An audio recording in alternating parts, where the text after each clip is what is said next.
Hello everyone. अभी ये matter part 4 का एक्सप्लेनेशन दे रहा हूँ मैं आप लोग को। ठीक है।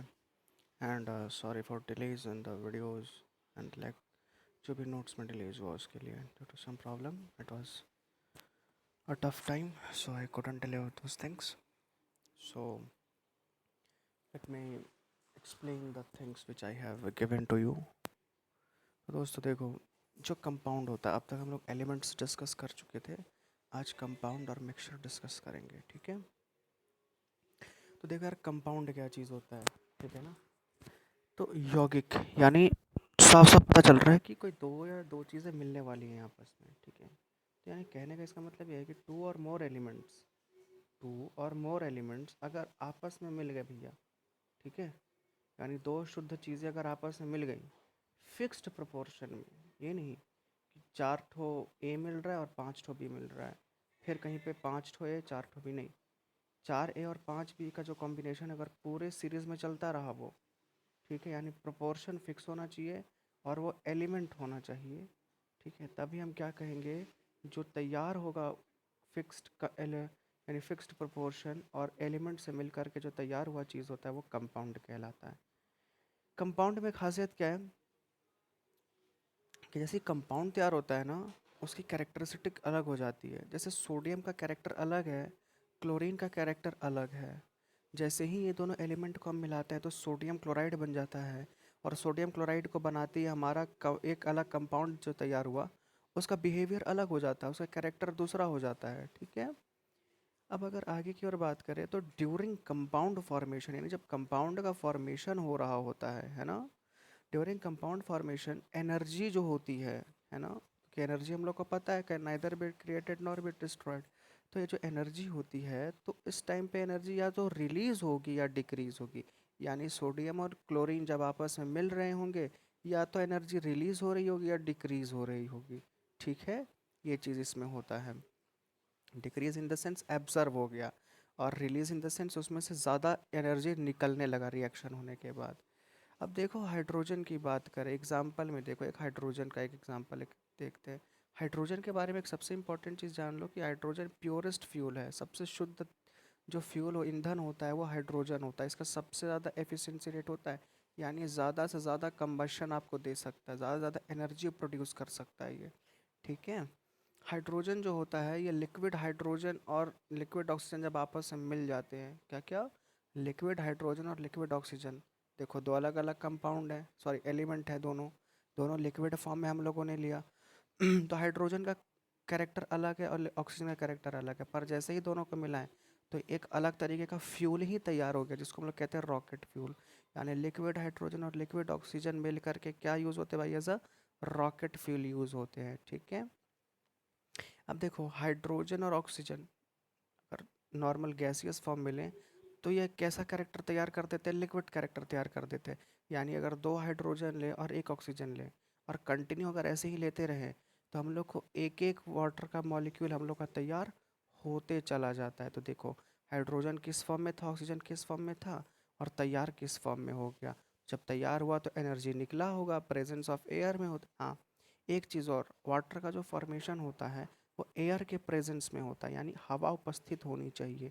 यानी जो एटमॉस्फेरिक कंडीशन चाहिए हम लोग को वाटर तैयार करने के लिए, वो दो हाइड्रोजन और ऑक्सीजन का एक, मतलब ये दो एलिमेंट चाहिए, और हवा का वातावरण, हवा का प्रेशर, हवा और एटमॉस्फेयर का सब कुछ जो नेचुरल चीज़ होता है हम लोग को वो चाहिए, तभी वाटर का मॉलिक्यूल एक तैयार होता है। एक चीज़ और जान लीजिए, इससे हम लोग को एक चीज़ पता चला कि वाटर क्या है, एक कंपाउंड है। क्यों भाई, क्योंकि इसमें एलिमेंट है और ये फिक्स्ड प्रोपोर्शन में है, इसलिए ये मिक्सचर नहीं है, क्या है, कंपाउंड है। अब अगर मिक्सचर की बात करें यार, तो देखो मिक्सचर की अगर बात करें तो जो मिक्सचर होता है दो और दो से अधिक, ठीक है, दो और दो से अधिक कंपाउंड या एलिमेंट, इसमें कोई भी आ सकता है कि ये मिक्सचर है ये।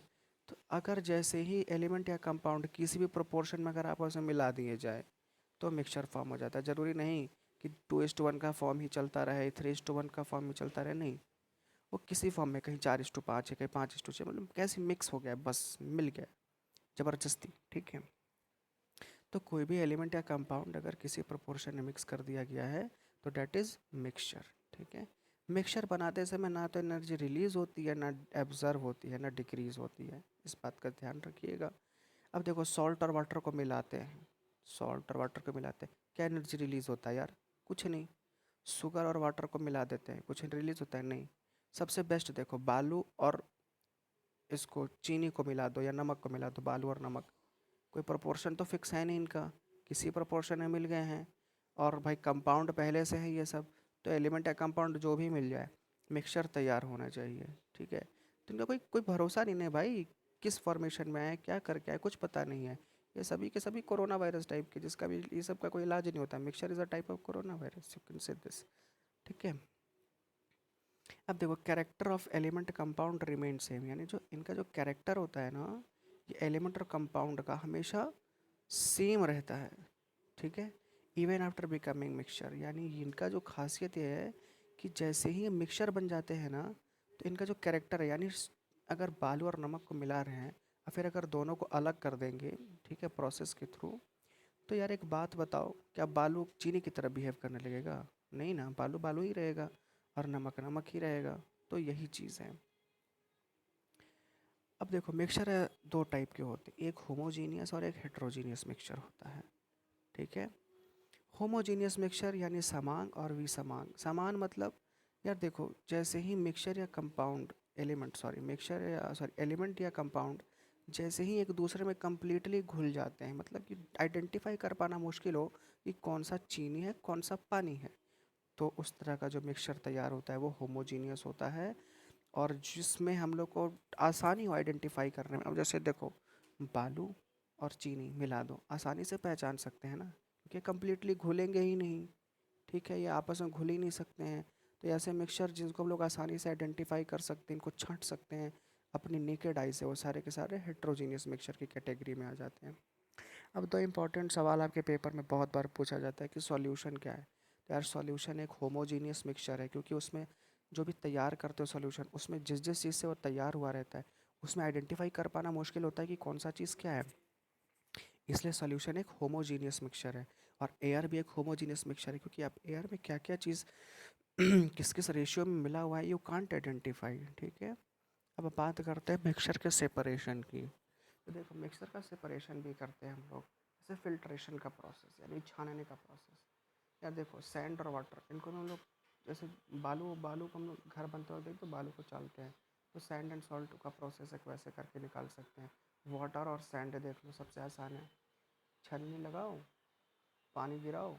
देखो जैसे इसमें देखो, ये जो छन्नी लगा हुआ है छानने के लिए, अब पानी गिर रहा है, देखो इसमें रेड कलर का सैंड है, ब्लू कलर का वाटर है, गिरा रहे सैंड, छन्नी के ऊपर रह गया, वाटर वापस बीकर में चला गया। तो फिल्ट्रेशन के ये सब एग्जांपल्स हैं, आप लोग देख लेना। इवापोरेशन मतलब वाष्पीकरण करना, यानी वाष्पीकरण करके, अच्छा कोई तुमसे बोल दे कि भाई इस नमक भरे एक गिलास पानी है, उसमें नमक चीनी घोल के लाओ, ठीक है, तुम लेके गए खुशी खुशी। अब बोलेगा तुम्हें कि एक काम करो, फटाक से तुम इसमें से नमक अलग करके दो मेरे को, मेरा नमक तुम मुझे दे दो, हम मेरे मुझे मन नहीं है। तो तुम क्या करोगे? उसको बोलोगे कि मार के भगा देंगे? नहीं ना, साइंस के स्टूडेंट हैं हम लोग, तो कुछ भी कर सकते हैं। क्या करेंगे? देखो भैया, सॉल्ट और वाटर दोनों है, चुपचाप हीटिंग कर दो, यानी इवापोरेशन के टाइम थोड़ा हीटिंग रिक्वायर्ड होता है। पानी सारा का सारा उड़ जाएगा, बच के क्या रह जाएगा नीचे से बीकर में? सॉल्ट। सो जा करके उसको दे दो उसका नमक, काम खत्म। अब आता है सब्लिमेशन का प्रोसेस। यार ऐसा चीज़ जिस जो मैंने सब्लिमेशन प्रोसेस पहले आप लोग को पढ़ाया था, ठीक है, तो सब्लिमेशन प्रोसेस क्या कहता है भाई, कि ऐसा प्रोसेस है ये जिसमें कि अगर हम लोग किसी भी सॉलिड को बर्न करते हैं तो डायरेक्ट गैसियस फॉर्म में चला जाता है। ठीक है, अब मान लो किस किसी कपूर के साथ बालू चिपका हुआ है, उसको हम लोग अलग कैसे करेंगे? सिंपल, दिमाग आ जाता है, कपूर एक ऐसा सब्लिमाइंट सब्सटेंस है, यानी उसको आग लगाएंगे वो तो गायब हो जाएगा, बच के क्या रह जाएगा? सैंड रह जाएगा। देखो कपूर है, कपूर में आग लगाया, सिर्फ क्या रह गया? सैंड रह गया, तो सैंड अलग हो गया कपूर से। अब डिस्टिलेशन का प्रोसेस आता है। डिस्टिलेशन मतलब ऐसा चीज़ जिसमें दो ऐसी चीज़ जो आपस में घुले हुए मिक्सचर है दोनों का, और इनका जो टेम्परेचर डिफरेंस है फ़र्क हो थोड़ा। यानी देखो अब यहाँ पे देखो, वाटर का बॉइलिंग अल्कोहल के बॉइलिंग पॉइंट से ज़्यादा होता है। ठीक है, तो अल्कोहल के बॉइलिंग पॉइंट से अगर इनका ज़्यादा है, तो जब ये मिक्सचर तैयार हो रहा है, ठीक है, जब ये मिक्सचर तैयार होगा और कोई शराब पी रहा है, तो मान लो किसी ने तुम्हारे शराब में मिला दिया, तुम क्या करोगे भाई, कुछ नहीं करने का है। तुम्हारे पानी में अगर किसी ने शराब मिला दिया, चुपचाप जाओ, थोड़ा सा उसको हीट, तुमको पता है कि वाटर का हीटिंग पॉइंट ज़्यादा होता है, तो अल्कोहल जैसे ही आप हीट करोगे ना, अल्कोहल सारा उड़ जाएगा और बच के क्या रह जाएगा, पानी। फिर आराम से पीते रहना। और देखो, लाल लाल वाला अल्कोहल है तो ब्लू ब्लू वाला थोड़ा पानी है, समझ जाना, लाल लाल, ठीक है। तो भाई ये सब थे मिक्सचर के अलग अलग करने के तरीके, और मिक्सचर और कंपाउंड मैंने आप लोग को समझा दिया है। ये था मैटर पार्ट 4 का एक्सप्लेनेशन। होप आप लोग सबको सब कुछ क्लियर हो गया होगा। और आगे के लेक्चर्स में कल अपलोड करता हूँ। Have a good day. Thank you.